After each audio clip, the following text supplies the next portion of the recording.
हम एक ऐसी दुनिया में रहते हैं जहां हर मोड़ पर इंसानों के भीतर डर और सिहरन पैदा करने के लिए आत्माएं और अन्य शैतानी ताकतें अपना रौब दिखाती रहती हैं। अब आप भले ही इस तथ्य पर यकीन ना करें, लेकिन आपकी हर हरकत, हर कदम पर बुरी व अच्छी आत्माओं की नज़र रहती है। यह आत्माएं आपको एक पल के लिए भी तन्हा नहीं छोड़ती।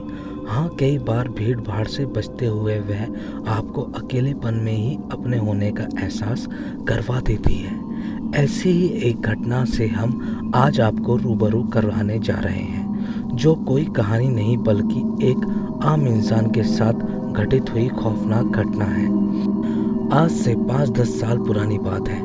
अशोक नाम का एक व्यक्ति, जिसका गांव पूर्वी उत्तर प्रदेश के एक कस्बाई इलाके में था। वैसे तो वो दिल्ली में नौकरी करता था, लेकिन घर आए हुए काफ़ी समय बीत चुका था, इसलिए छुट्टी लेकर वह घर आया हुआ था। यह इलाका बेहद सुनसान और घनी झाड़ियों के बीच बसा हुआ था, और इन घनी झाड़ियों के बीच शाम के समय अक्सर सन्नाटा ही पसरा रहता था।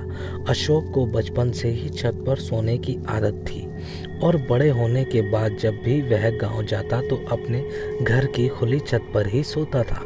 लेकिन एक रात छत पर सोना ही उसके लिए महंगा साबित हुआ, क्योंकि यह वो रात थी जब उसका सामना एक ऐसे साये से हुआ जो नुकसान पहुंचाने के उद्देश्य से उसके पास तो आया था, लेकिन अशोक की सूझबूझ की वजह से उसका बाल भी बांका नहीं कर पाया।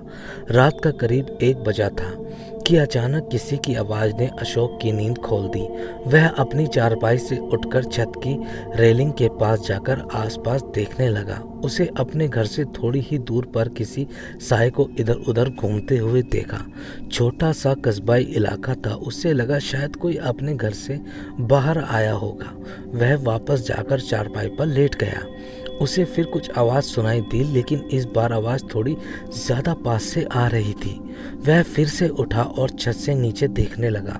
उसने अपने घर के पास ही एक साया देखा, लेकिन खौफनाक बात यह थी कि वह सिर्फ साया था, उसका शरीर नहीं था।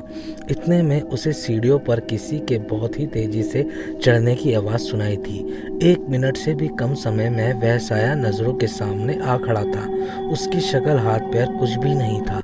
अगर कुछ था तो वह सिर्फ एक सफ़ेद साया, जो धीरे धीरे अशोक की तरफ बढ़ता जा रहा था।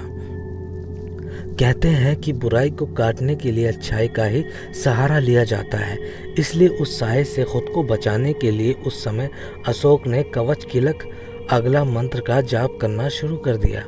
वह लगातार 5 मिनट तक यह जाप करता रहा और वह साया उसके पास आता रहा। अचानक ही वह साया अंतर ध्यान हो गया।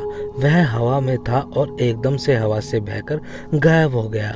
वह कहाँ गया, कहाँ से आया था, कुछ पता नहीं चला, लेकिन कुछ समय जब तक वह साया अशोक के सामने रहा, उन चंद लम्हों ने अशोक को बहुत ही डरा दिया था। तो दोस्तों, आज की कहानी आपको कैसी लगी हमें कमेंट करके ज़रूर बताएं, और ऐसी ही कहानियाँ सुनने के लिए और वीडियोस देखने के लिए हमारे इस चैनल को सब्सक्राइब करें।